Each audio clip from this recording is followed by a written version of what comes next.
Pendeta Saifuddin minta hapus 300 ayat Al-Quran. Ucapan Romo Beni menggelegar, tidak perlu urusi. Staf khusus Ketua Dewan Pembina Pengarah Badan Pembinaan Ideologi Pancasila BPIP Romo Beni Susetio angkat suara perihal polemik pernyataan Pendeta Saifuddin Ibrahim yang meminta Menteri Agama Yakut Khalil Qomas menghapus 300 ayat Al-Quran.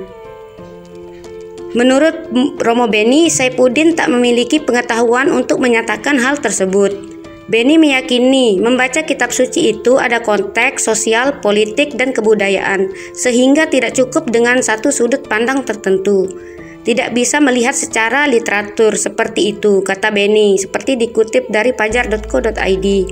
Rohaniawan Katolik itu berharap tokoh-tokoh agama di Indonesia tidak membuat pernyataan yang menggaduhkan, apalagi orang tersebut berbicara tentang suatu agama tanpa memiliki ilmu pengetahuan yang mendalam. Tidak perlu mengurusi keyakinan orang lain, tidak berhak untuk menafsirkannya, apalagi tidak punya pengetahuan, kemampuan, dan bukan bidangnya, kata Romo Beni. Romo Beni juga sepakat dengan pernyataan Menko Polhukam Mahfud MD yang menyebut pernyataan Saifuddin perbuatan menistakan agama. Saya setuju dengan Prof. Mahfud MD. Saya dukung langkah Mahfud MD. Supaya kita hidup beragama itu harus menjaga keutuhan berbangsa, kata Beni. Beni juga mendukung Polri memeriksa Saifuddin seperti saran Mahfud MD. Beni menganggap langkah seperti itu sudah tepat. Menurut Romo Beni, jangan sampai pernyataan sebagaimana disampaikan Saifuddin memecah persatuan dan keutuhan Indonesia.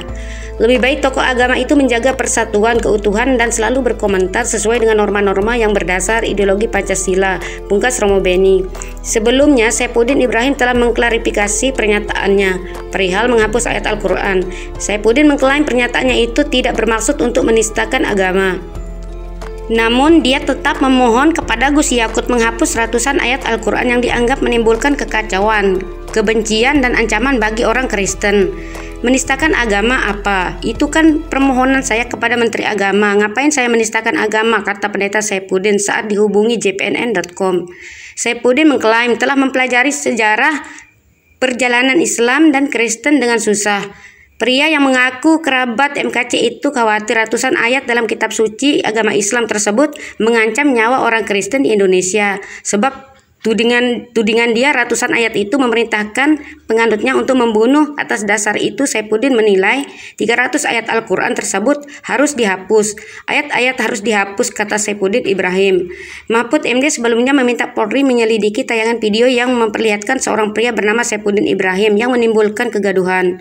Mahfud menilai pernyataan Saifuddin Ibrahim meresahkan dan memicu kemarahan banyak orang.